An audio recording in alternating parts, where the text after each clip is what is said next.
Sabihin nyo na lahat ng gusto nyong sabihin.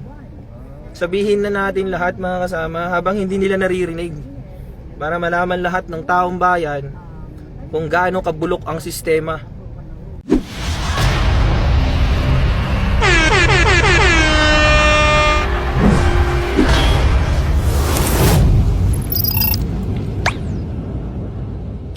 Diba?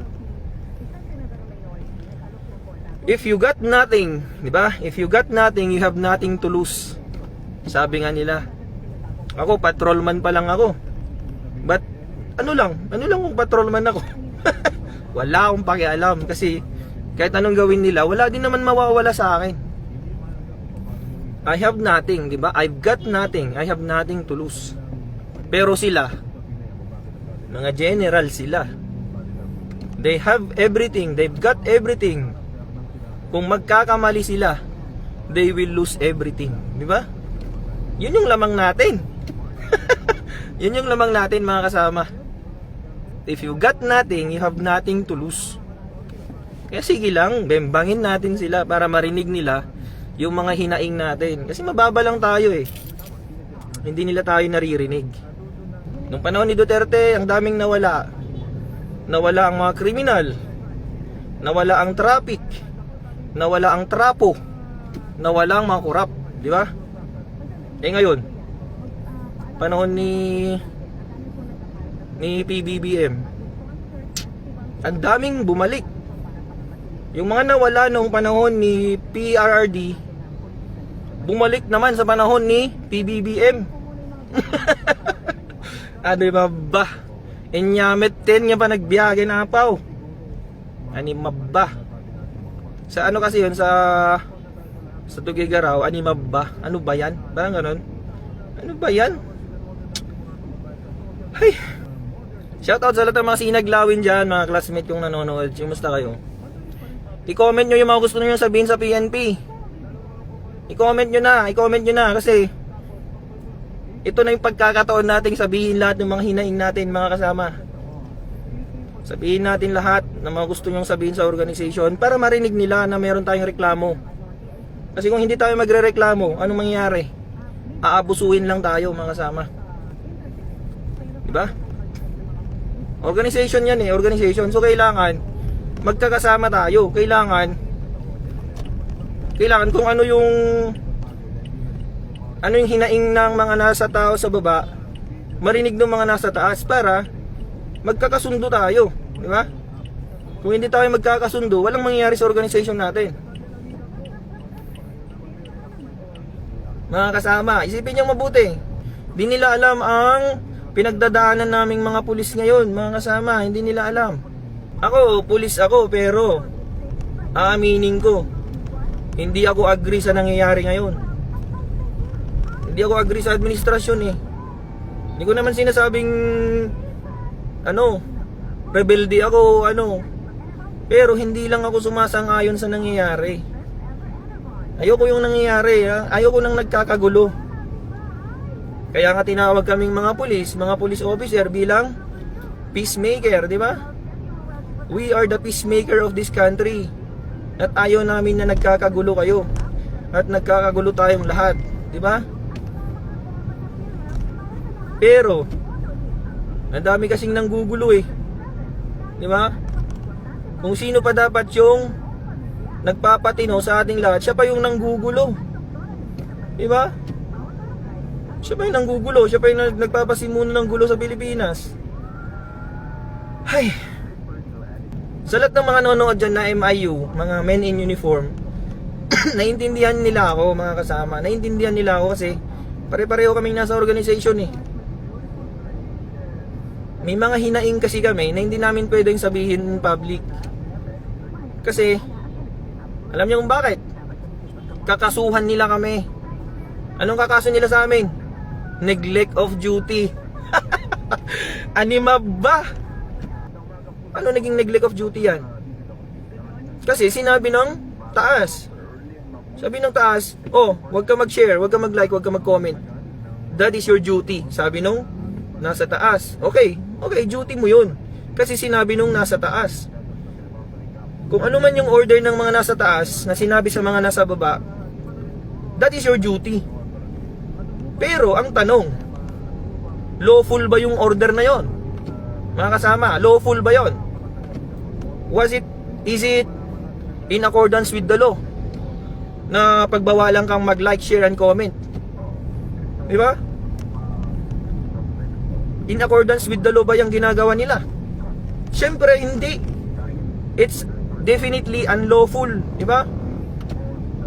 Bawal yan kasi nga fundamental right ng Pilipino, kahit sinong Pilipino, na magkaroon ng right to freedom of expression, right to freedom of speech na sinasabi. Alam nyo yun, mga general yung mga yan, mga general, matataas na opisyal mga yan, di nila alam ang konstitusyon. Putik na yan, gagawa sila ng memorandum circular na bawal daw mag-like, mag-comment, mag-share. Para saan? Para hindi natin suportahan si Duterte. Putik. Anong gusto nila? Sila lang ang bida, sila lang yung gustong suporta, sila lang yung gustong masuportahan ng mga pulis, ng mga sundalo. 'Di ba? Yun yung gusto kasi nilang mangyari. Ayaw nilang suportahan natin yung Duterte. Kahit ang gusto nating suportahan yung mga Duterte, gusto nila yung mga Marcos, ang gusto nilang suportahan natin. Paano mo susuportahan yung taong ayaw mo? 'Di ba? Alangan naman nakokontrolin nila yung utak natin. Alangan naman nakokontrolin nila yung isip natin, mga kasama. Alam nyo yan, ang tawag dyan is grave coercion. May kaso yan, yung sinasabi nila na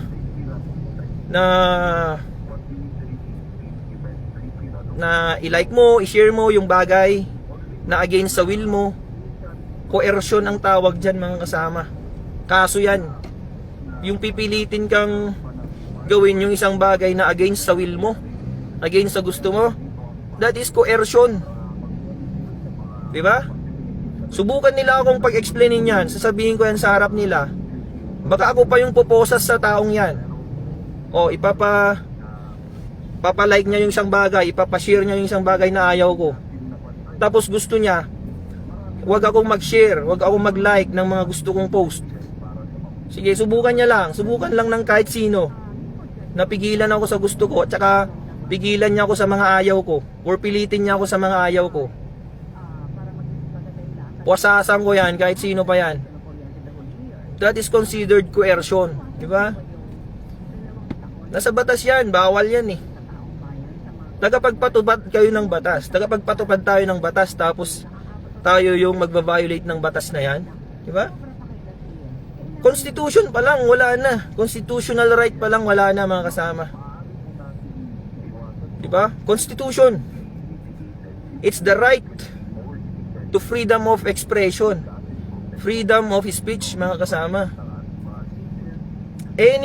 Kahit anong batas, kahit anong memorandum, kahit anong order yan, kung hindi sang-ayon sa Constitution, that's considered void and invalid from the beginning and from the start and the beginning. Awit sa inyo, mga sir. Mga general pa kayong tinuringan, di nyo alam ang Constitution. Lecturean ko kayong lahat dyan eh. Diba? Kaya nyo marinig nila to. Ayan nyo, ipanood nyo nga sa kanila to. Patrolman ang magle-lecture sa kanila. Tingnan natin. Lecturean natin sila ng mga constitutional right. Para hindi naman nila binabiolate, para naman irespeto nila yung mga rights natin. Putik. Pulis ka, general ka, mga pinuno ka ng organisasyon, di mo alam yan? Animab ba? Oh, yung puso ko talaga eh. Oh, kita na yung mukha ko ngayon. Nagpapakita na ako sa camera para malaman nila na ako yung nagsasalita sa likod nito, sa harap nito. Dati sa likod ng camera lang ako nakatago eh. Boses ko lang yung naririnig nyo. Pero ngayon sa harap ng camera na. Kasi nandyan yung pangalan ko. Ibig sabihin, kahit ipatawag ako sa Krame, kahit ipatawag ako sa Malacanang, kaya kong tayuan yung sinasabi ko, mga kasama. Tayuan ko yan, parang vigil lang yan. Parang vigil lang yan na tumatayo. Tayuan ko lang yan. Sinabi mo ba yan? Sabihin na, tanungin nila sa akin, oh, sinabi mo yan, patrolman. Yes, sir. Ako pong may sabi lahat niyan, nasa video na yan. Kita nyo ba naman yung mukha ko dyan, ang pangit na mukha na yan? Yung pangit na mukha na yan, yung nagsasabi niyan. Sabihin ko dun. Di ba? Tangina, pag-explainin nila ako. Hanggang ngayon, wala pa naman akong na-receive na order to explain. Ilang araw na akong ganito. Ilang araw na akong nagsasabi ng mga hinanakit ko sa organisasyon. Yung mga pagsuporta ko kay Duterte. Ay.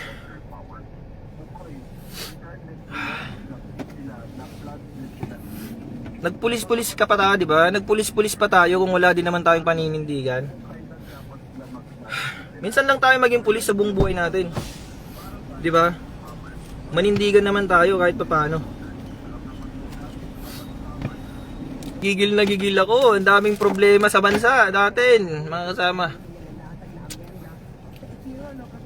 Okay, to all the generals. Sige, sabihin natin sa lahat ng mga general ng PNP sa organization natin sa lahat ng mga general dyan na nakikinig. Sir, sabihin ko sa inyo hindi po kayo ang nagpapasweldo sa amin. Hindi po kayo ang nagpapakain sa akin. Pera ng taong bayan yung ginagamit natin, yung sinasahod natin. Pare-pareho tayo, pinapalamon tayo ng taong bayan. Kaya wag mong sabihin sa akin, sir, na kailangan kitang sundin kahit alam kong mali yung sinasabi mo. Ba't ako susunod sa'yo kung alam kong mali yung sinasabi mo, sir? Diba?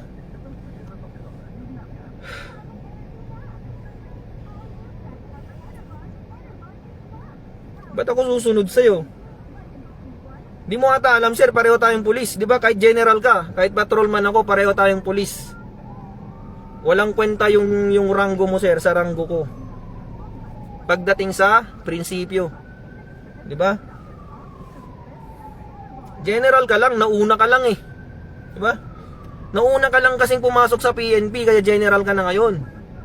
Antayin mo ako, tignan natin. Antayin mo ako ng ilang taon. Magiging general din ako. Di ba? Nauna ka lang sa serbisyo kaya ganyan ka. Pero pangako ko sa iyo, sir, pangako ko sa inyo, sa lahat ng mga general dyan na may mga star, never akong mag-uutos sa mga patrolman, sa mga korporal ng mga hindi sang-ayon sa batas na utos. Para saan? Para sa pera? Para saan? Para sa power? Never kong gagawin yan, mga sir. Ay, kasi may prinsipyo tayong ipinaglalaban. Yung prinsipyo nyo, nirerespeto ko yan, mga sir. Prinsipyo nyo yan eh. Wala akong pakialam dyan, wala akong problema dyan. Sana respetuhin nyo rin yung prinsipyo ko, na hindi sumunod kapag alam kong unlawful order. Di ba? Bakit ako susunod sa inyo kahit pa general kayo? Hindi ko kayo susundin kung alam kong hindi lawful yung order nyo. Kahit sino pa yan, kahit pa si Chief PNP yan, at kahit pa si Presidente mag-utos sa akin, hindi ako susunod dyan. Okay? Kahit sino pa yan, kahit sino pa yan.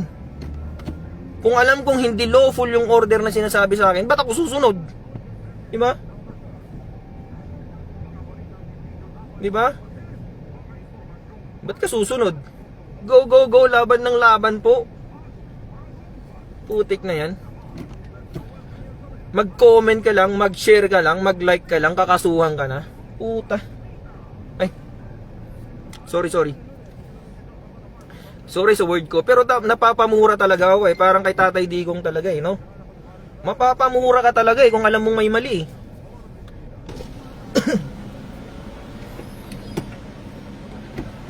Okay, meron tayong balance eh. Go. Ay, medyo ano yung dibdib ko eh, kabado. Parang ang dami kong gustong sabihin, mga kasama. Ang dami kong gustong sabihin. Kaso, kahit nagsabi ako dito, hindi naman nila naririnig. Hindi naman nila ako napapakinggan. So, paano yan? Siguro, i-record nyo na lang tong live ko. Isampal nyo sa mukha nila tong video ko. Para naman maramdaman nila yung pinaglalaban natin. Utik, order to explain kayo dyan. That order to explain, mga sir, ulitin ko sa inyo ha. The order to explain, that is not a lawful order. Diba? Order to explain kayo dyan, hindi nyo alam eh. Unlawful yung order na yan, mga sir. Paano ako susunod dyan? Sige, hamunin ko kayo, orderan nyo ako ngayon. Order to explain, Patrolman Fontillas. Why are you posting support to Rodrigo Duterte? Sabihin nyo yan, ilagay nyo sa order nyo yan. Order to explain. Never kong gagawin yan. Never kong i-explain yung sarili ko. Bakit? Hindi gawan nyo ulit ako ng order. Why not complying with the order to explain? Gawan nyo ulit ako ng order. Oh, sige. Ginawan nyo ako ng order to explain. Hindi ko ginawa. Gawan nyo ulit ako ng order to explain why I didn't explain in the first order. Sige, orderan nyo ako ng pinakamaraming order na alam nyo. Kapag hindi na naman ako sumagot sa pangalawang order to explain na yan, orderan nyo ulit ako ng pangatlong order. Order to explain why you didn't explain on the next order to explain on the first order. So tatlong order na yan, mga kasama. Hindi ko sinunod lahat. Ba't ako susunod dyan? Diba? Hindi nga lawful yung order na yan eh. It's against the law. What law is the basis? What basis? What law? Ang ginawa kong basis dyan. Bakit sinabi kong unlawful? Because the memorandum circular na sinabi nila, na naging basis nila ng order to explain na yan, is definitely unlawful. Diba?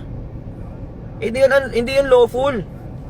The memorandum circular na sinabi na bawal tayo like, comment, and share sa mga posts about kay Duterte, that memorandum itself is not lawful. It's unlawful.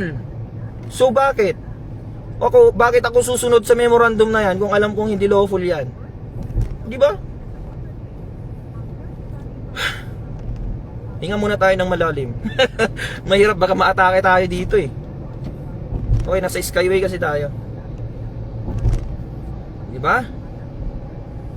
Bakit ka magko-comply sa isang memorandum na alam mong hindi lawful? Putik. Kahit saan tayo mag-usap-usap, mga sir, sa mga general dyan na nakikinig sa akin. Kahit saan tayo mag-usap-usap, kasuhan nyo na ako. Kasuhan nyo na ako ng kung ano-anong kaso dyan. Sagutin ko kayo sa korte, mga sir. Kahit ako na mismo ang abogado sa sarili ko. Prosecute me. Prosecute me if you can. But I'm assuring you, mga sir, I can defend myself. Okay, nagsasabi na ako ng salita, patapos na yan ha. Salitang patapos yan, mga kasama. Patapos yan. Sinabi ko na, patapos, I can defend myself. Kahit walang abogado. Tignan yan, abogado. Abogado lang yung mayaman sa mga kaso-kaso eh. Ako na mismo ang magde-defend sa sarili ko. Bigyan nyo lang ako ng chance to explain myself. Diba? Kasuhan nyo na ako ng kahit anong kaso dyan. I will defend myself and I can defend myself. Diba? Hinahamon ko nga kayo eh. Huwag nyo antayin ako ang magkaso sa inyo. Kasi pag ako nagkaso sa inyo, mawawala yung ranggo nyo. Sinasabi ko na sa inyo. Diba? Tapang ko no. Ang tapang ko no. Kasi alam ko ang batas. Alam ko ang batas, mga kasama. Alam ko kung saan ako tumitindig. Ang sabi sa civil service, ang code of ethics natin, always be professional. Ha? Always be professional. Pero tignan mo yung boss mo ngayon. Ikaw, patrolman, kung naririnig ka, patrolman, corporal, kahit sino dyan, mga kasama ng mga katulad kong nasa mababang laylayan lang. Ang daming mga kupal na opisyal, di ba? Kupal na kapitan, kupal na tinyente, kupal na kornel, di ba? kupal na general, kupal na major, di ba? Ang daming kupal, hindi ko sasabihin kung sino-sino sila, pero madaming kupal, alam nyo yun. They are not professional. Putik, ano yun? Pupunta ka sa opisina, kukupalin ka, anong gagawin sa'yo? Kahit present ka sa formation, hindi ka lang naka-attend. Hindi ka lang naka-attend sa ay, sorry. Sorry. Sinisipon kasi ako.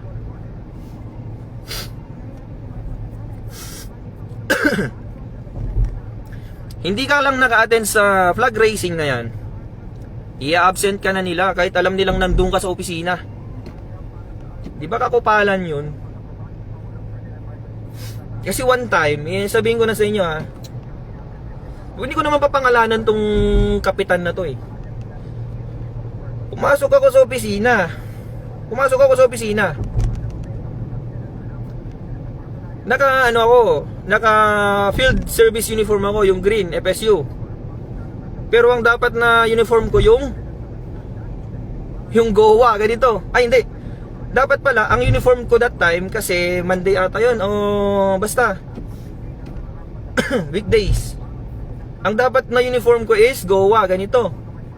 Pero ang uniform ko, field service uniform, yung kulay green. So, ibig sabihin, hindi ako nakapagsuot ng proper attire of the day.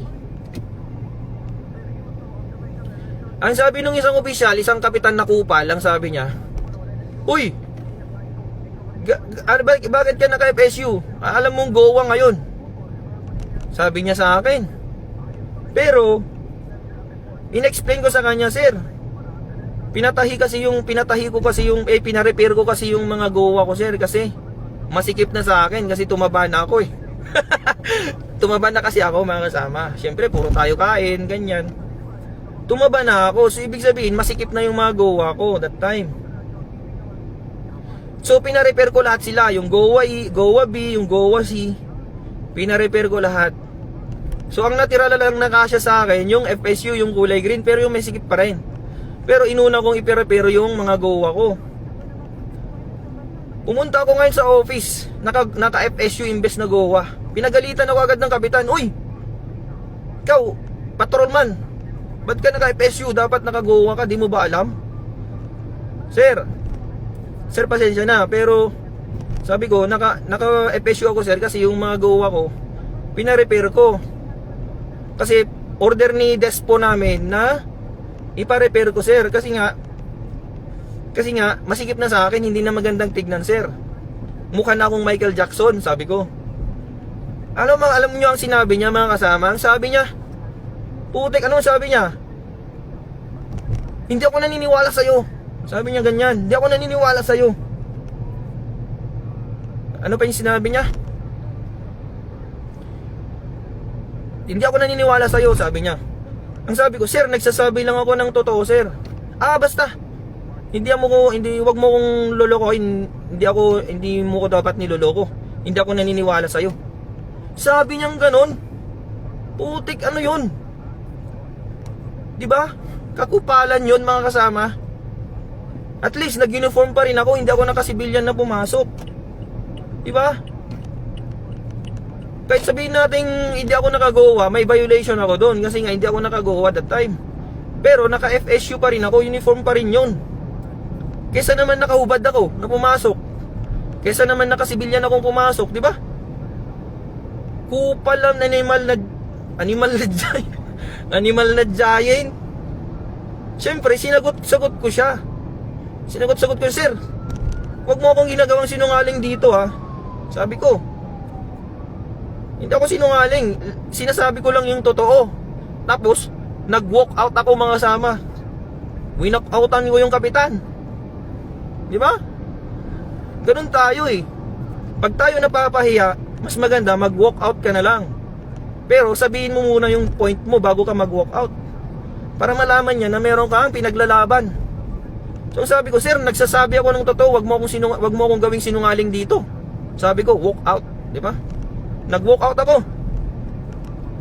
At hindi na ako bumalik that time. Alam mo ang ginawa niya, kinabukasan, inabsinan niya ako. Ginawa niya akong absent. Kasi ako, di ba nung sinabi niya sa akin, nung bago siya dumating, nakapirma na ako sa attendance ko. Nakapirma na ako sa attendance sheet for the day. Present na ako kasi nandun na ako, nakapirma na ako, physically present na ako that time. Nakapirma nga ako eh. Pero dahil kinupal-kupal niya ako, umuwi ako, nagpalit ako sa Goa kung pwede sanang iparush ko yung Goa ko that time para lang matapos. Para wala siyang sasabihin, wala na siyang, para hindi na siya umiyak, di ba? Umuwi ako agad.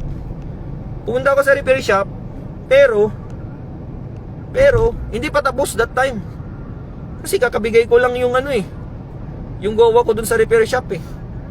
So hindi possible na mangyayari yon na ma-repair agad. So hindi na ako bumalik.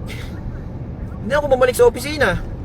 Kasi baka papagalitan na naman niya ako pag makita niya akong naka-FSU, di ba? So hindi na lang ako nagpakita sa opisina. So ibig sabihin, hindi na ako nagpakita sa kanya that time. Pero nakapirma ako sa attendance sheet.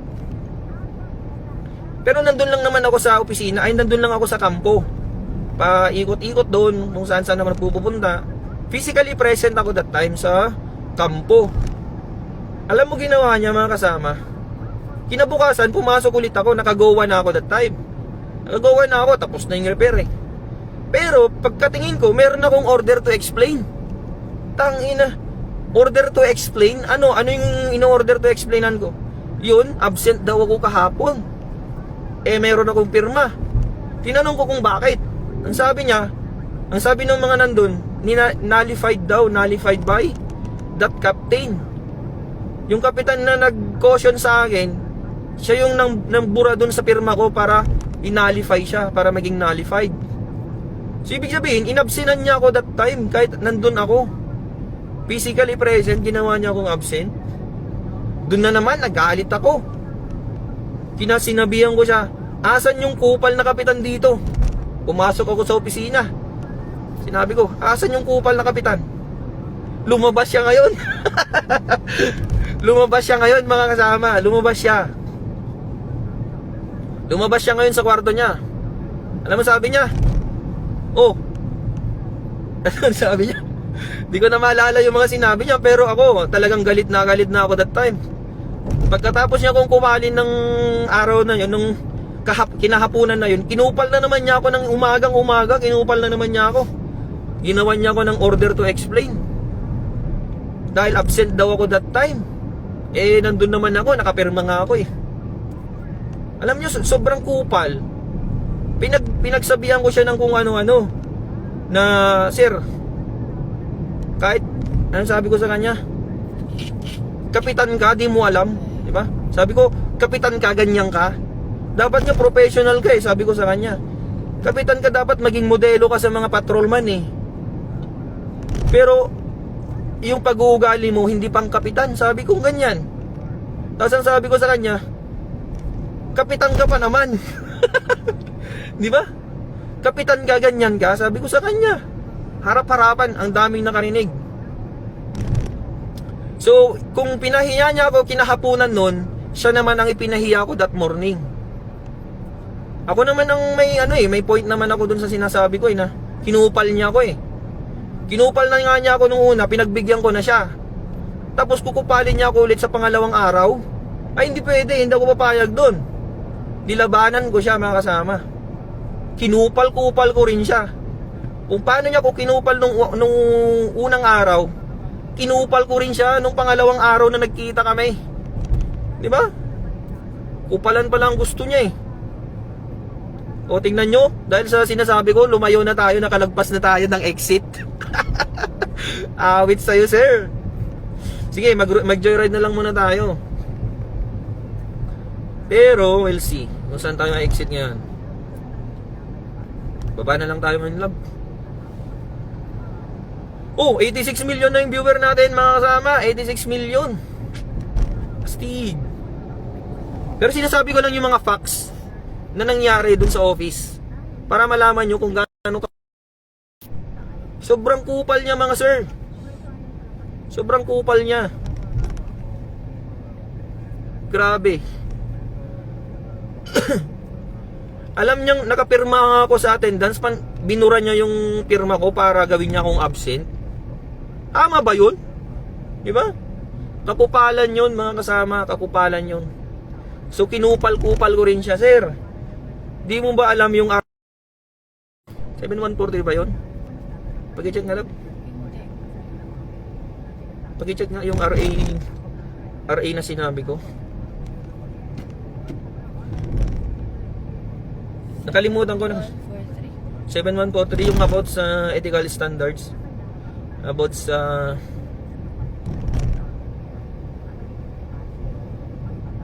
sa civil service.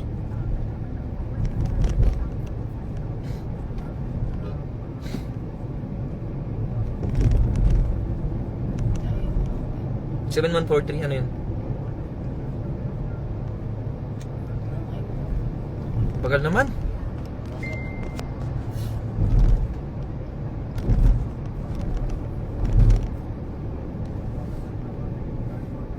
Oh, shout out muna tayo mga kasama. Ano yung mga nanonood? Sino yung mga nanonood dyan? Yung daming nanonood ah. Sige, share nyo mga kasama. I-share nyo tong live na to para malaman nila kung gaano tayo kinukupal ng mga nasa taas natin. Basta hindi ko na maalala yung number ng... Hindi ba yun? Wait lang, check ko. Okay. Okay mga kasama. Sinek ko yung number ng RA na yun, RA 6713. Sir, basahin mo yung, alam mo ba yung RA 6713? Sabi ko sa kanya, hindi niya daw alam. Otik. Pulis ka, di mo alam yung 6713? Yun yung yun yung ethical standards ng civil service, based sa civil service, na kailangan maging professional tayo.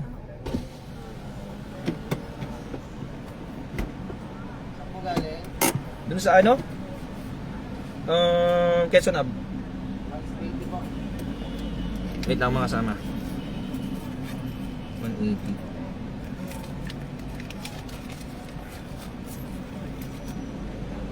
Wait. 180.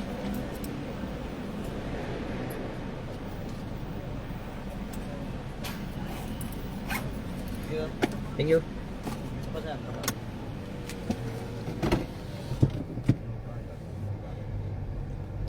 Okay, yung RA 6713 na yan, that's about ethical standards as public employees or government employees. Diba? Di niya alam. Kapitan siya, di niya alam yun. Na dapat maging professional ka sa lahat ng pagkakataon. Hindi pwedeng kupal-kupalin mo yung tauhan mo. Hindi porke official ka, kupal-kupalin mo na. Ina, 4-year graduate ka, 4-year course graduate ka, ganyan-ganyanin ka. Ibang tao nga, nire-respeto ka eh. Tapos, official mo pa yung kukupal sa'yo. Hindi yun pa pwede. Di ba? Daming nanonood ah. Sige. Mas maganda yung ganito. Mas maganda yung magpakatotoo tayo mga kasama. Kaysa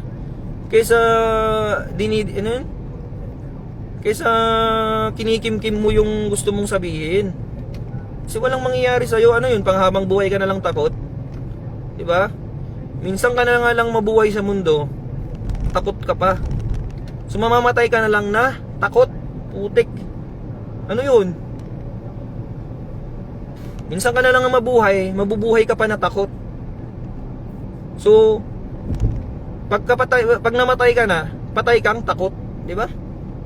Anong kwenta mong tao ka kung takot kang magsabi ng nararamdaman mo, ng hinanaing mo? Di ba? Nagpulis-pulis ka pa. Ako, nagpulis-pulis pa ako kung hindi ko naman kayang sabihin yung nararamdaman ko. Ibang tao nga, ulitin ko na naman. Ibang tao nga, ipagtatanggol namin. Bakit yung sarili namin hindi ba namin kayang panindigan? Di ba? Kailangan manindigan naman tayo. Kahit ngayon lang. Hindi po pwede yung ganun-ganun na lang na Kung ano yung inutos sa taas, susunod ka na agad. Ano yun? Aso? Aso ba kami, sir? Aso ba kami para maging sunod-sunuran sa inyo? Di ba? May mga single ba dito? Hoy, may unclaimed, umayos ka dyan. Maraming mga pulis na nanonood dyan. Naku, baka ligawan ka ng mga yan, marupok ka pa man din. Ay. Diba? Tama ka dyan. Wait. Saan na tayo nagpupunta? Ang layo na natin. Alam nyo, nalampasan ko kasi yung exit kanina. Hindi ko na napansin. Kasi nakafocus tayo sa pagdadrive. Hindi ko napansin yung mapa. Pero hayaan nyo na, mas maganda na yung umikot tayo kaysa maging pasaway tayo dyan. Diba?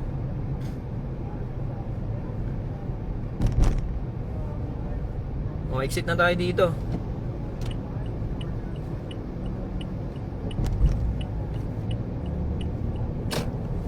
Okay, exit. Pero malayo na tayo. Another 30 minutes. Another 30 minutes. Okay lang mga kasama, okay lang umikot tayo kaysa bumalik tayo sa mali. Di ba? Okay lang na mapalayo tayo basta tama tayo, basta nasa tama tayo mga kasama. Wag lang tayong pumunta sa mali. Alam mo na ngang mali, pupuntahan mo pa. Okay, dito lang tayo sa tama. Di ba? May point, di ba? O, kung magka-counter ako diyan, ka-counterin ko tong expressway. Di ba? Madidisgrasya ako. E di mas magandang umikot na lang ako kasi wala akong makakasalubong. Ibig sabihin, nasa tama tayo pag ganun.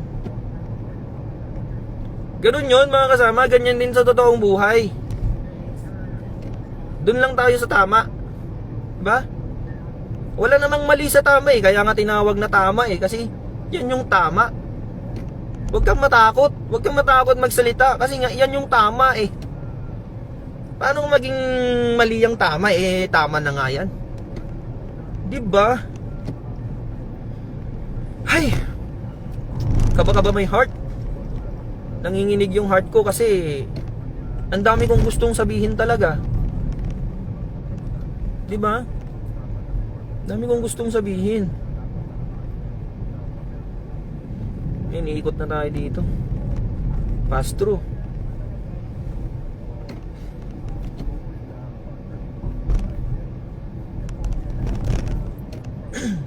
Nasabi ko na balat ng gusto kong sabihin ngayon. Diba? Doon, kinupal-kupal ko siya. Balik tayo doon. Kasi kinupal-kupal ko yung official na yun eh. Pinaramdam ko rin sa kanya kung paano niya ako pinahiya nung araw na yon. Pinahiya ko rin siya. Di ba? Para maramdaman niya kung paano siya kupalin ng isang patrolman. Patrolman kukupal ng isang kapitan. Di ba? Imagine that. Nagawa ko yun dahil nga nasa tama ako eh. Alam kong nasa tama ako eh. Ba't ka matatakot? Kasuhan niya akong kaya niya akong kasuhan. Sa civil service kami mag-usap. Di ba? Tama ba yung ginawa niyang pangungupal sa akin? Bawal yun sa ethical standards natin. Hindi porke official ka ng isang organisasyon, may karapatan ka ng mangupal-ngupal dyan ng mas mababa sa'yo. Alam mo yung tinatawag na self-respect or anong tawag dun? Dignity. Alam mo yung dignity ng isang empleyado, dapat hindi mo inaapakan yun. Hindi porke mas mababa sa'yo, aapak-apakan mo na lang yung dignidad niya.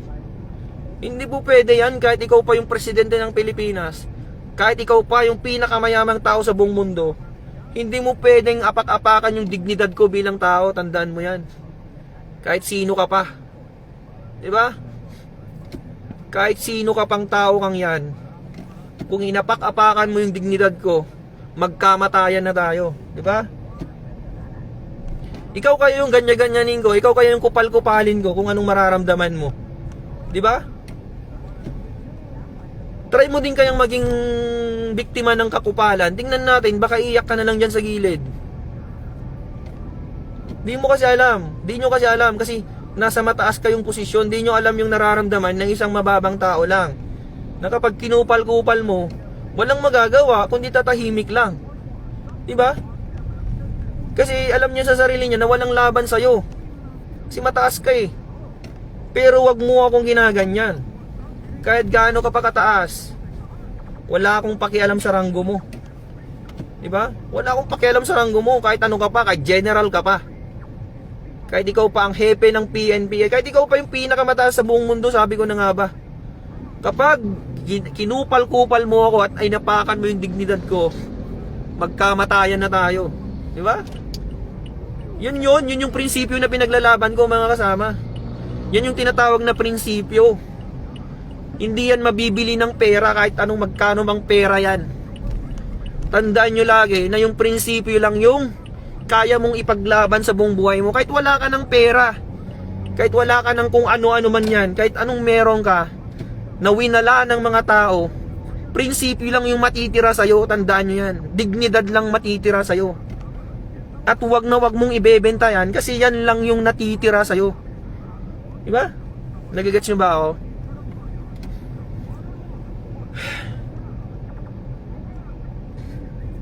Wag na wag kayong papayag na yung dignidad mo bilang tao inaapakan lang ng kahit sino dyan. Putik, tao ka, may dignidad ka, may prinsipyo ka. Hindi pwedeng apak-apakan ka ng kahit sino. Bilang tao, pagkapanganak mo pa lang sa mundo, meron ka ng karapatang mabuhay. Meron ka ng karapatang irespeto ng kapwa mo tao. At hindi yun mawawala. At hindi pwedeng bilhin ng kahit magkano yun. At hindi pwedeng mapapalitan ng kahit magkano yun, mga kasama. Lagi niyong tatandaan yan. Lagi niyong tatandaan yan. Yun na lang yung nagpapatibay sa'yo bilang tao, yung prinsipyo mo eh. Kung wala ka ng prinsipyo sa mundo, kung wala kang prinsipyo sa buhay, anong tawag sa'yo? Di ba? Kung wala kang prinsipyo sa buhay mo, anong tawag sa'yo? Isa kang robot, di ba? Kung wala kang prinsipyo, isa kang robot, isa kang utusan, isa kang aso. Kasi yung aso, walang prinsipyo yung aso eh. Kung saan may pagkain, dun siya, di ba? Ganun ang aso. Kung alukin mo ng pagkain yung aso, dun siya pupunta kahit hindi niya amo. Kung saan yung pagkain, dun siya pupunta. Ganun ang taong walang prinsipyo, mga kasama. Kung saan may pagkain, dun siya. Putik na yan. Anong klaseng tao ka kung ganun? Eh di para ka na ring aso. Di ba? Gets nyo yung point ko? Alam nyo, hindi lang naman PNP ang pwedeng magpakain sa akin eh. Ang dami bang pwedeng paraan yan para kumain ako sa isang araw. Sa buong araw, sa buong buhay ko. Hindi lang PNP. Ano yun? Dahil dito ang may pagkain, kahit dahil dito lang ang may pagkain? Ganun ba yon? Sa PNP lang bang may pera? Putik. Ang daming pwedeng pagkakitaan dyan kung pera lang ang dahilan kung bakit tayo nagpulis. Di ba? Nagpulis tayo hindi dahil lang sa pera. Tandaan nyo yan. Nung nag-a-apply tayo ng pulis, ang dami nating pinagdaanan, ang dami nating pagsubok para lang makapasok. Di ba? Tapos ngayon na may pagsubok sa atin, ibebenta nyo yung prinsipyo nyo. Ibebenta nyo yung prinsipyo nyo para lang sa sahod. Magkano ba sinasahod natin? Sa aming mga patrolman, 29,000 lang, mga kasama. 29,000 lang. Anin mo yung 29,000 kung ang kapalit nun. Anong kapalit nun? Prinsipyo mo. Ipagpapalit mo yung prinsipyo mo sa kakarampot na 29,000. Puta. Diba? Mas marami pa yung sahod ko nung nasa call center ako. Mas malaki pa yung sahod nung nasa call center ako kaysa yung nasa pulis na ako. Pero dahil may prinsipyo akong pinaglalaban, nagpulis pa rin ako. Kasi gusto ko nasa tama lahat, nasa ayos lahat. Gusto ko nasa ayos lahat ng mga bagay sa Pilipinas. Di ba? Kaya tayo nagpulis eh, kasi gusto natin maayos. Pero ngayon, dahil hindi na maayos yung mga bagay-bagay, hindi na po pwede. Alangan naman na magpupulis ka pa kung hindi na maayos. Anong kwenta mong pulis ka dyan kung hindi mo na maayos yung problema sa bansa? Di ba? Alangan naman na magbulag-bulagan ka na lang dyan para lang sa 29,000? Anong kwenta mong pulis, di ba? Anong kwenta mong pulis ka? Ako, wala akong pakialam kung tanggalan nila ako ng trabaho. Wala akong pakialam kung kasuhan nila ako. Wala akong pakialam. Ang pakialam ko lang is dapat nasa tama lahat.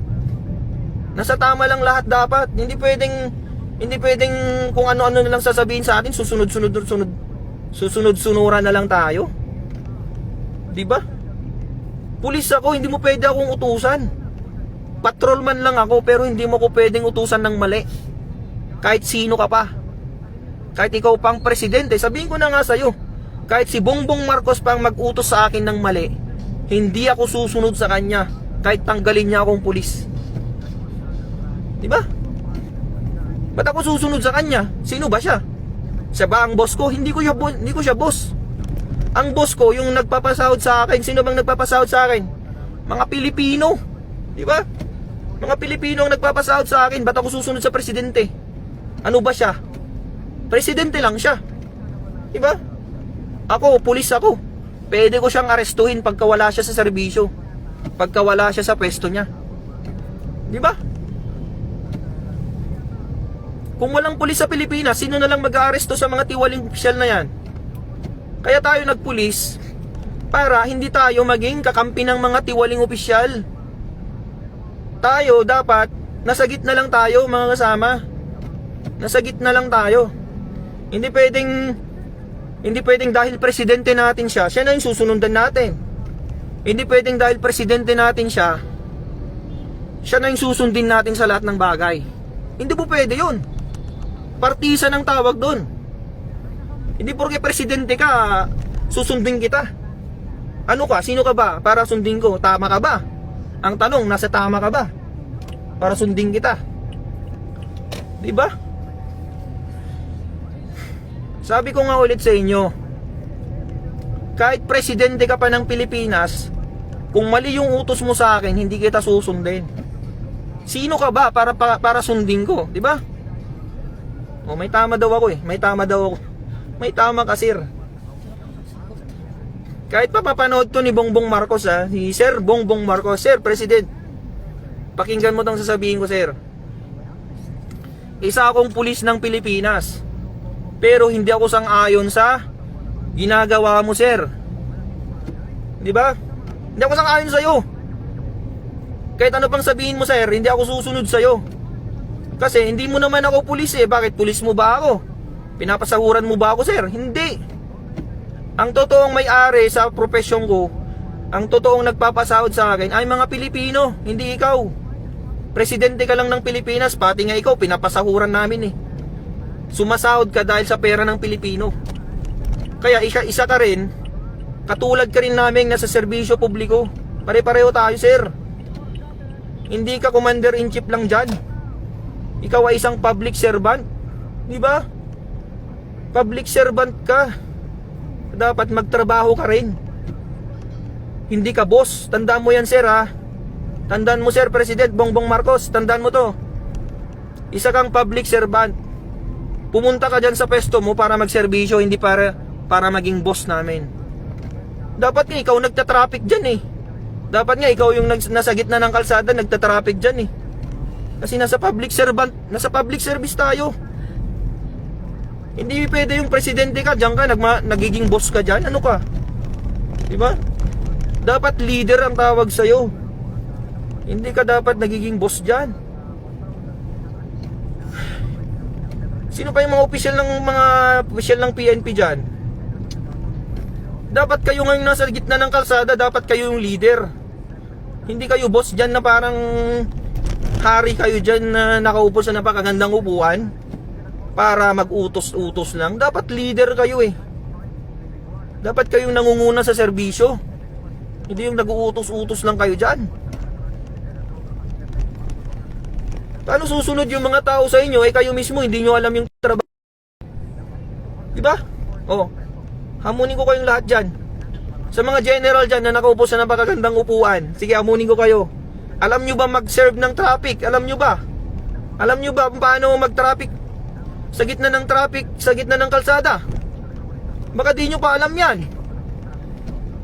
Sino mauna? Sino yung mauli? Kung walang traffic light, baka di nyo pa alam kung paano magmando ng traffic dyan. Di ba?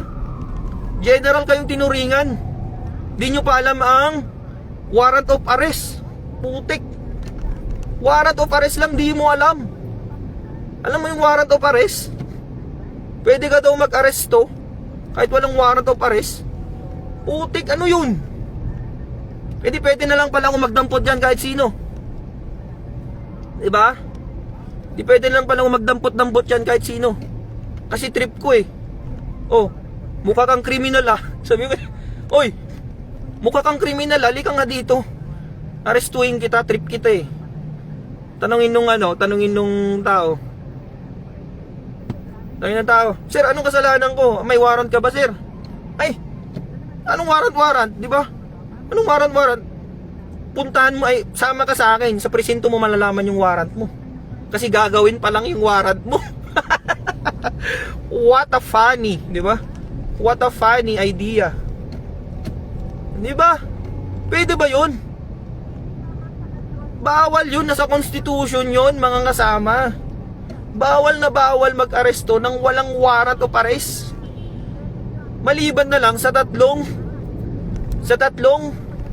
exemption. Ano yung mga tatlong exemption na yun? Sabihin ko na sa'yo, sir. Ang mga tatlong bagay lang na pwedeng mag-aresto is in flagrante delicto. Ano pa yung isa? Hot pursuit. Tsaka yung escape from prison.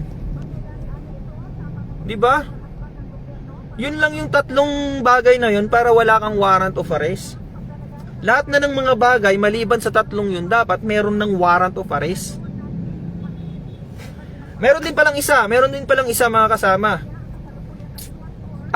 Meron palang isa na pwede kang mag-aresto ng walang warrant of arrest. Ano yun? Kapag yung sa tingin mo yung suspect, kapag sinerban mo ng warrant, pwede siyang tumakbo, pwede siyang manlaban. Kasi sasabihin mo sa kanya, oy Juan, sir Juan, halika nga dito, may warrant of arrest ka. Pag sinabi mong ganyan, may possibility kasi na manlaban siya. May possibility kasi na tumakbo siya. Nasa rules of court yan eh, 'di ba? May possibility kasi na manlaban siya or tumakas siya. Kaya wag mo na lang munang ipakita yung warrant of arrest niya. Wag mo munang ipapakita sa kanya. Biglain mo na lang siyang huliin. Kung sa tingin mo tatakas siya, biglain mo siya, parang dadamputin mo siya bigla. Pupusasan mo na siya agad. Kasi nga, kapag sinabi mong may warrant siya, may kaso siya, baka tumakbo siya. E di hindi mo na siya mahuli. So, pwede yun. Pwede yung sabihin mo, damputin mo na siya agad. Pero, dapat, pagkadampot mo sa kanya, agad-agad, sabihin mo rin sa kanya at ipakita mo sa kanya yung warrant of arrest niya. At sabihin mo agad sa kanya yung mga rights niya, mga right to cancel, right to counsel, right to remain silent. Di ba? Di ba? Yun lang yun yung apat na circumstansya para maging warrantless arrest. Pero kung meron namang preliminary investigation yung kaso, kung meron namang preliminary investigation, kailangan ipakita mo yung warrant of arrest. Parang yung nangyari kay Rodrigo Duterte. May nangyaring preliminary investigation, mga kasama. May nangyaring investigasyon. Tapos sasabihin nila, arestuhin kita kahit walang warrant of arrest. Pwede ba yun? Hindi po pwede yun, mga kasama. Kailangan ipakita mo muna yung warrant of arrest bago mo siya arestuhin. Bakit? Si Duterte ba tatakas ba yun kapag sinabihan mong may warrant of arrest siya? Di naman tatakas yun eh. Tsaka hindi naman manlalaban yun eh. Prosecutor kaya yun, alam niya yung batas yun. Pero anong ginawa nyo sa kanya? Wala, mali yung ginawa nyo sa kanya. Inaresto nyo siya ng walang warrant of arrest at hindi nyo sinunod yung batas ng ICC. Ang sabi sa ICC, pagkatapos nyo maaresto yung isang tao, dapat dalhin nyo siya sa competent judicial authority, mga kasama. Competent judicial authority. Pero anong sabi ng administrasyon? Anong sabi ng administrasyon regarding that?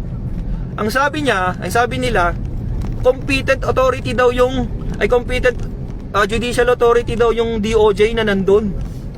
Putik na yan. Anong klaseng pag-iisip yan, mga kasama? Paano naging competent judicial authority yung DOJ? Ang DOJ, mga kasama, is considered as quasi-judicial lang siya.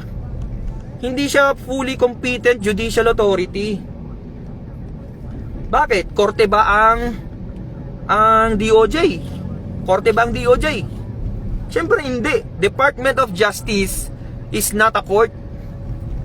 Ang sinasabi ng ICC, pagkatapos nyo mahuli si Duterte, dapat dalhin nyo sa competent judicial authority. Ano yung competent judicial authority na yan? In short, ang tawag dyan ay korte. Kahit anong korte sa Pilipinas, pwede. Kahit nga sa pinakamababang korte na lang sana eh. Pero anong ginawa? Dinala saan? Villamor Air Base, mga kasama. Bakit? Korte ba yun? Siyempre hindi korte yun. Walang judge dun eh. Sino magsasabi na tama o mali yung pagka-aresto niya kung walang judge? Siyempre kailangan mo ng judge para magsabi sa'yo ng ganito ganyan. Ang sabi ng administrasyon, meron daw DOJ personnel na kasama doon. Siya na daw yung judicial authority. Putik, sabi ko na nga ba eh. Bangag talaga tong mga to eh, no? Walang alam sa batas. Kawawa naman ang Pilipinas kung ganyan. Ako, patrolman lang ako, mga kasama. Hindi ako abogado, pero may alam ako sa batas. Hindi ko naman sinasabing alam ko lahat, pero may alam ako sa batas. Judicial authority is a court. Villamor Air Base is not a court. And DOJ is not a court. Ano yung mga yan? Rason lang yan ng mga bangag. Kasi wala silang alam. Or alam nila, pero nilulusot lang nila yung gusto nila. Pero hindi nyo maloloko ang mga Pilipino. Diba? Hindi nyo kami maloloko kasi may isip din kami, hindi lang kayo. Ang problema lang kasi sa inyo, bangag kayo. Kami, hindi kami bangag. Kasi nag-iisip kami, kayo hindi kayo nag-iisip. Ano ba yan? Anima ba ko nakmanin? Kanina pa ako salita ng salita dito, wala man lang mag-comment ng maganda dito.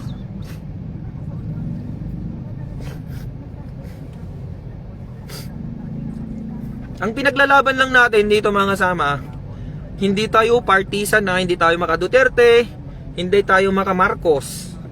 Sasabihin ko sa inyo clarification lang. Hindi ako maka Marcos, hindi rin ako maka Duterte. Ang akin lang, ang sinasabi ko lang is mali yung pagka-aresto kay Duterte. 'Di ba? Maling-mali yung pagka-aresto sa kanya. Anong sabi sa batas kapag mali yung pagka-aresto sa kanya? O mga pulis, mga men in uniform dyan, tanungin ko kayo, anong mangyayari kapag mali yung pagka-aresto sa isang suspect? Ang tinatawag natin dyan, invalid arrest or unlawful arrest. Anong mangyayari dyan? Okay, sagot kayo. Anong mangyayari dyan kapag unlawful arrest o yung pagka-aresto ng isang suspect ay invalid or unlawful? Ano yun? Ang mangyayari dyan, mga kasama, kapag unlawful arrest or invalid arrest, it's considered as ano?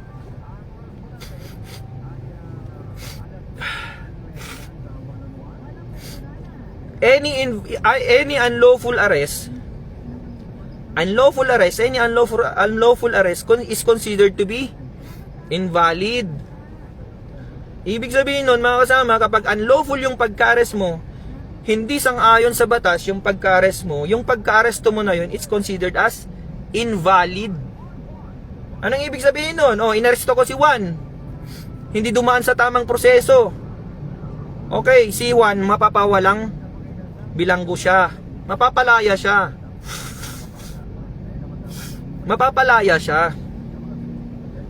Parang kay nangyari kay Duterte. Kapag unlawful yung pagka-aresto sa kanya, ang mangyayari sa kanya, magiging invalid yung arrest niya. Ibig sabihin, kapag invalid yung arrest niya, mapapawalang bilanggo siya. Pwede siyang pabalikin sa Pilipinas. Yun yung mangyayari dyan. Okay na ba? Clear na ba tayo dyan, mga kasama? Patrolman lang ako, patrolman ako. Tuturuan ko mga general, putik. Ano ba yun? Anong klaseng mga Pilipino tayo? Anong klaseng Pilipino tayo, mga kasama? Di ba kayo nahiya na ganyan ang nangyayari? Yung pinakamababang pulis, siya pa ang nagtuturo sa mga pinakamatataas na pulis. What the hell? Mahiya naman kayo sa mga bumbunan nyo. Hindi nyo pa alam ang batas. Ang tagal nyo na sa serbisyo, di nyo alam ang batas. Ano ba yan? Nakakahiya tayo. Dismiss yung kaso, mapapawalang sala. Oh, yun, sabi. Tama ka, sir. Si Benji Campomanes. Tama ka dyan, sir. Kapag mali yung pagka-aresto sa isang suspect, kapag unlawful, if it's not in accordance with the law, if you arrest the person not in accordance with the law, it's considered unlawful. And if it's unlawful arrest, it's considered invalid. And if it's invalid, it's already invalid from the beginning. Ibig sabihin, walang sala yung inaresto mo. Naintindihan nyo ba? Tatagalogin ko pa ba? Wag na, kasi nakakapagod mag-explain. Basta alam nyo na yun. Walang sala si Rodrigo Duterte kasi mali yung pagka-aresto sa kanya. That's it. Mali yung pagka-aresto sa kanya. So ibig sabihin, walang sala si Duterte. Ibig sabihin, pauwiin na siya sa Pilipinas. Hindi mo pwedeng i-detain yung tao na walang kasalanan, na walang kaso. Wala nga siyang kaso eh. Ba't nyo i-detain dyan sa ICC? Yun lang ang point ko, mga kasama. Kaya ako galit na galit kasi mali yung sistema natin. Mali pa yung mga mindset ng mga opisyal natin. Ang daming mali sa Pilipinas. Ang daming mali. Pulis ako pero Pulis ako. Pero bakit? Ano ranggo ko? Ano ba yung ranggo ko? Patrolman PO1. Pinakamababang ranggo sa PNP, mga kasama. Pero ako pa yung nagle-lecture, ako pa yung nagsasabi sa mga general kung anong dapat at hindi dapat. Mahiya naman kayo, mga sir. Nakakaya kayo. O, patawag nyo ako ngayon sa krame. Amunin ko kayo, mga sir, mga general. Chief PNP, this is for you, sir. Sabihin ko na sa iyo, ang sinabi mong statement na kaya, ang sabi mo, sir, kaya, ano sabi na? Hindi lahat, or, ano sabi niya? Pag nagsashabu ka daw, ang sabi niya, mayroon siyang statement na ganoon eh. Pag nagsashabu ka daw, hindi ibig sabihin masamang tao ka na. Pampawala lang daw ng antok at puyat lang yon. Anong klaseng mindset yan, mga kasama? Isipin nyo mabuti. Pag nagsashabu ka daw, sabi ng hepe ng Chief PNP, ang sabi ng Chief PNP namin, ang sabi niya, kapag nagsashabu ka daw, hindi daw ibig sabihin na masamang tao ka na. Pwede daw yun pampahaba ng resistance or pampahaba ng strength, ng energy para sa pagod at puyat lang yon. So anong ibig niyang sabihin doon, mga kasama? Anong pwede niyong isipin sa sinabi niya? Magsabi naman kayo ng mga iniisip niyo, hindi lang ako yung nagsasabi. Mamaya akusahan niyo na naman ako ng kung ano-ano dyan. Okay, mag-isip tayo ng mabuti. Laliman niyo yung pag-iisip niyo, mga kasama. Kapag sinabi ni Chief PNP na ganito, pag ikaw nagsashabu, hindi daw ibig sabihin na masamang tao ka. Pwede daw na pampawala ng antok at puyat lang yon. So anong pwede mong iisipin sa sinabi ni Chief PNP? Kung talagang nag-iisip kayo mga kasama, ano yung gusto niyang sabihin doon? O ikaw mismo na makakabasa nun o makakarinig nung sinabi niya, ano yung unang papasok sa isip mo kapag sinabi niyang, kapag nagsasyabu ka, hindi ibig sabihin na masamang tao ka na. Pwedeng pampawala lang ng pagod or puyat yon. Yun ang sabi niya eh. Wala naman siyang sinabing iba. Yun lang ang sinabi niya. Pero anong pwede mong isipin bilang mamamayang Pilipino at bilang may isip? Anong pwede mong isipin sa sinabi niya? Hindi man niya may sinasabi kasing implied tsaka explicit tsaka implicit meaning ng isang bagay. Explicit, sabihin ko sa inyo, explicit is yung literal na sinabi niya. Implicit is yung bagay na hindi man niya sinabi pero merong ibig sabihin dun sa sinabi niya. Ano yun? Ano yung ibig niyang sabihin pero hindi niya sinabi? Okay, ganon. Okay. Ano yung ibig sabihin ni Chief PNP pero hindi niya sinabi, literally? Sa sinabi niya na pag nagsasyabu, hindi ibig sabihin na masamang tao ka na. Pampawala ng pagod or puyat lang yon. Kapag narinig mo yung salita niya na yon, ano yung gusto niyang sabihin pero hindi niya sinabi? Oh, tanungin ko kayo. Ang makakasagot niyan, ano? Anong makakasagot niyan? Ang makakasagot niyan may 5K. Okay. Seryoso ako mga sama. Ang makakasagot sa tanong ko na yan, may 5K. Ang sabi ni Chief PNP, pag nagsasyabu ka, hindi ibig sabihin na masamang tao ka na. Pwedeng pampawala ng antok or puyat lang yan. Yan ang sabi niya, literal na sinabi niya yan. Pero meron siyang ibig sabihin na hindi niya sinabi. Ano yun? Yan ang tanong. Kapag nasagot mo yan, meron kang 5K. Sige, hintayin ko yung mga sagot nyo mga kasama. Meron tayong 59 viewers.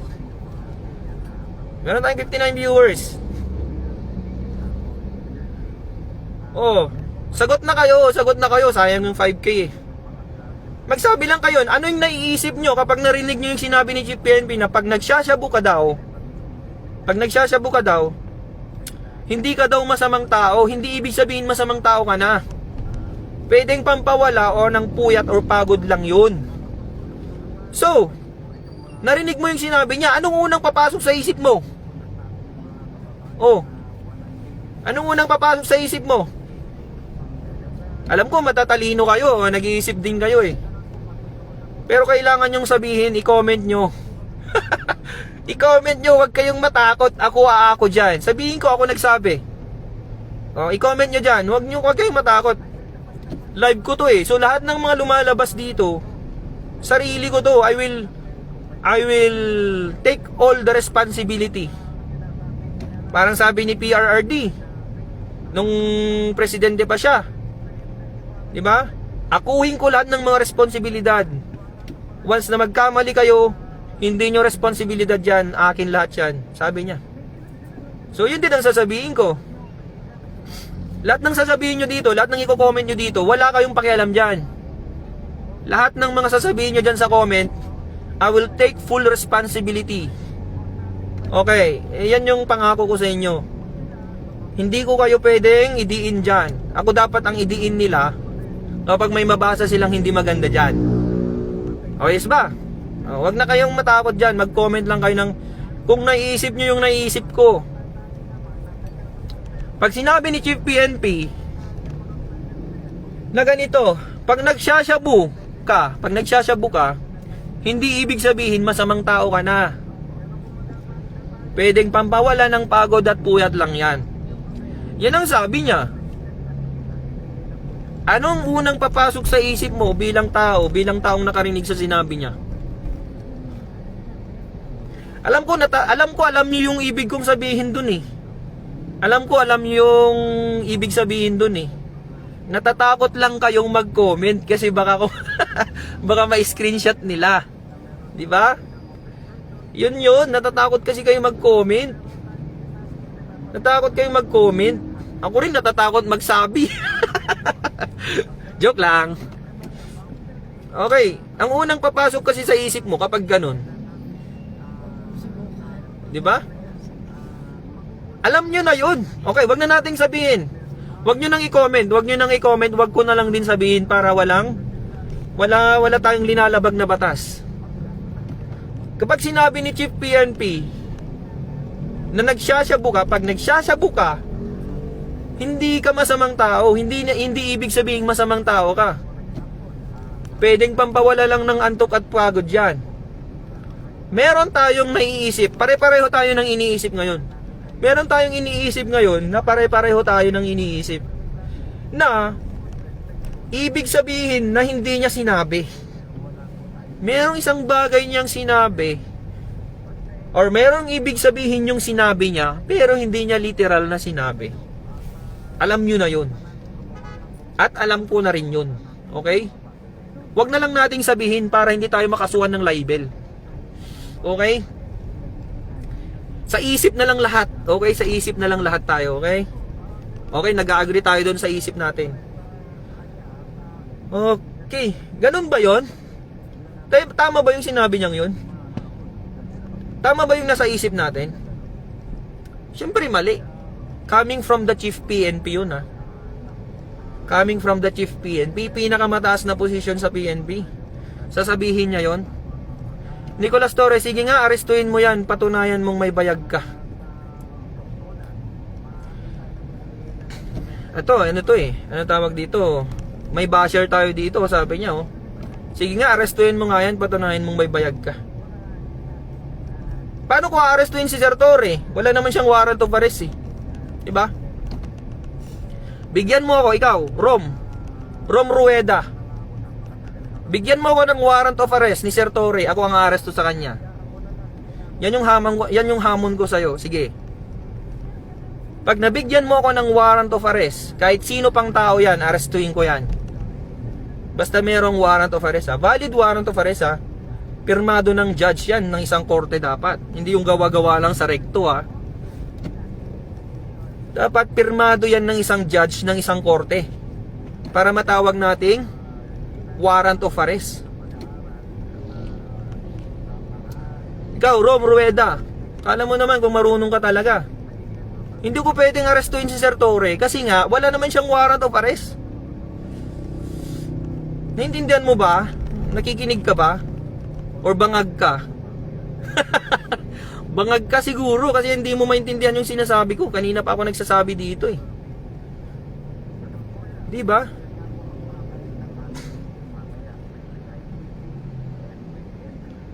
Sabi niyo, sige nga, arestuin mo nga si Sir Torre, patunayan mong may bayag ka. May bayag ako. May bayag ako.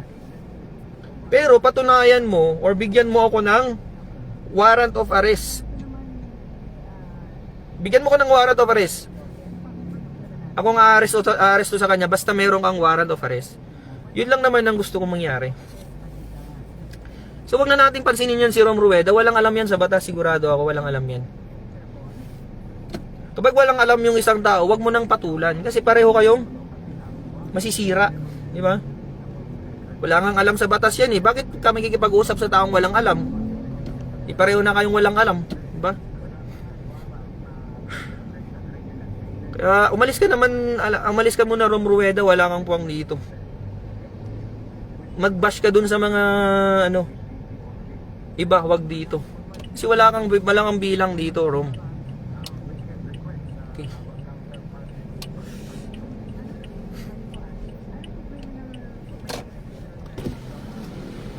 Bawa pa.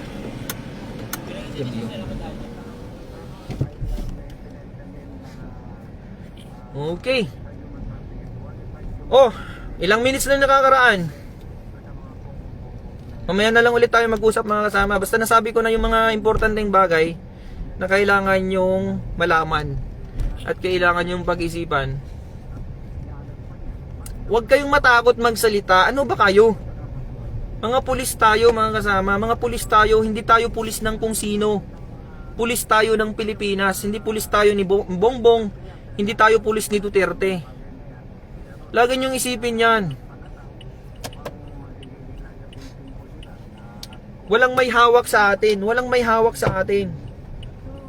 Pulis tayo ng Pilipino. Pulis tayo ng mga Pilipino. Hindi tayo pulis ni Bongbong Marcos. Hindi tayo pulis nila Duterte. Pulis tayo ng mga Pilipino na umaasa sa atin na ipagtatanggol natin sila sa mga taong walang kwenta. 'Di ba?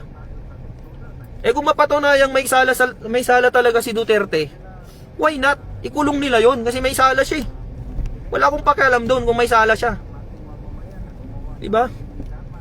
Eh na kung ang napatunayan ng korte na may sala siya, wala akong pakialam doon. Eh may sala siya eh. Sabi ng korte may sala siya eh. Ba't ko papakialaman yung korte? Yun yung decision nila eh. Hindi ako maka Duterte, hindi rin ako maka Marcos. Basta akin lang, doon ako sa tama. Kung si Marcos naman yung may problema, kung si Marcos naman yung mapatunayang nagkasala, edi arestuhin ko rin siya, 'di ba? Napakasimple yung trabaho ng pulis. Mag-aresto ng mga taong akusado. Yun lang yun. Hindi ko naman ipinagtatanggol si Duterte dahil maka-Duterte ako eh. Ipinagtatanggol ko si Duterte kasi mali yung pagka-aresto sa kanya. At mali yung pag-condone natin sa ICC.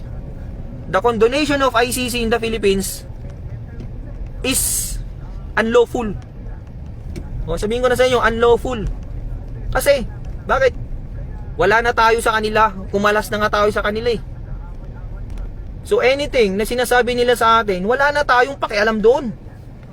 Pero dahil kinondon natin sila, kinondon natin yung jurisdiction ng ICC sa Pilipinas, meron sila ngayong karapatan sa atin na litisin si Duterte kasi pinayagan ni Bongbong. Pero it's already unlawful. It's unlawful. Wala na nga eh.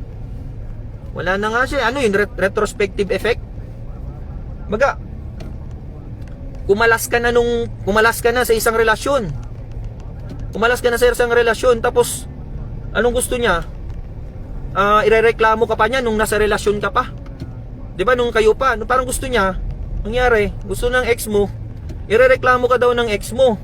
Ang reklamo niya, hindi ka daw nagbayad ng utang niya, utang mo sa kanya nung kayo pa. Eh ngayon, wala na kayo. So, anong gusto niyang mangyari? Gusto ka daw niyang kasuhan. Pwede yun. Pwede naman yun. Kasuhan ka niya sa Pilipinas. Pwede ka niyang kasuhan sa Pilipinas, huwag sa international court. Pero, kasi wala na siyang jurisdiction sa atin. Meron tayong korte sa Pilipinas eh. Bakit pa tayo kailangan ng ibang korte para maglitis ng mga kaso sa Pilipinas? Diba? Anong kwenta ng mga korte sa Pilipinas kung hindi naman nila malitis yung kaso ni Duterte? Anong kwenta nila? Okay, shout out sa mga korte sa Pilipinas. Anong silbi nyo kung hindi nyo kayang lutasin yung problema ni Duterte? Bakit kailangan pa ng international court para litisin yung problema ni Duterte? Bakit pa kayo nandadamay ng mga banyagan di marunong magtagalog? Di marunong mag-English man lang? Di ba? Di nga sila marunong mag-English eh. Paano tayo maniniwala sa mga judge na yan? English lang, di pa nila alam. International language, di nila alam. Paano nila maintindihan yung batas kung hindi nila maintindihan yung English language? Di ba? Mga bangag din siguro yan eh. Sigurado akong mga bagag din yan eh. Yung mga judge sa ICC. Itsura pa lang nila, mga bangag na eh, no? English language, judge ka, hindi mo alam? Anong klaseng judge ka? Kailangan pa ng translator. Ano ba yan? Ay, anong nangyayari sa mundo? Ang gulo-gulo nyo. Basta, nasabi ko na lahat ng mga gusto kong sabihin, mga kasama. Bahala na kayo. Ipapanood nyo to kay Bongbong, kay Chief PNP, kay General Torre, kay Jean Fajardo. Kahit sino pang makakita nyan, kahit sino pang makarinig nitong sinasabi ko, kahit sino pang makakita tong video na to, tatayuan ko yan. Sabihin ko sa inyo. Tatayuan ko yan. Sasabihin ko ako lahat nagsabi niyan. And then, this is the end of this video. This is the end of this video. Kasi nasabi ko na lahat ng gusto kong sabihin eh. So sana may mga natutunan kayo at sana may mga naintindihan kayo sa mga sinabi ko at sana nauunawaan ko yung point. Nauunawaan nyo yung point ko.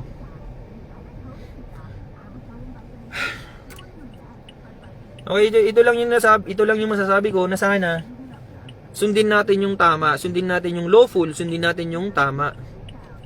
Kahit sa anong bagay yan, kahit sa anong bagay sa Pilipinas, sa simpleng bagay, kahit simpleng bagay lang sa pamilya, sa trabaho, sa kahit anong bagay, basta sundin lang natin yung tama. Kung ano yung tama, dun lang tayo. At wag na wag nating ibebenta yung mga prinsipyo natin. Kasi yun na lang yung pinanghahawakan natin bilang tao. And with that, I rest my case. Have a nice day mga kasama. Salamat sa mga nakinig at tumambay sa live ko. Bye for now. Have a great day. God bless. God bless Philippines. God bless Philippines. Justice for Tatay Diggs. Bye for now.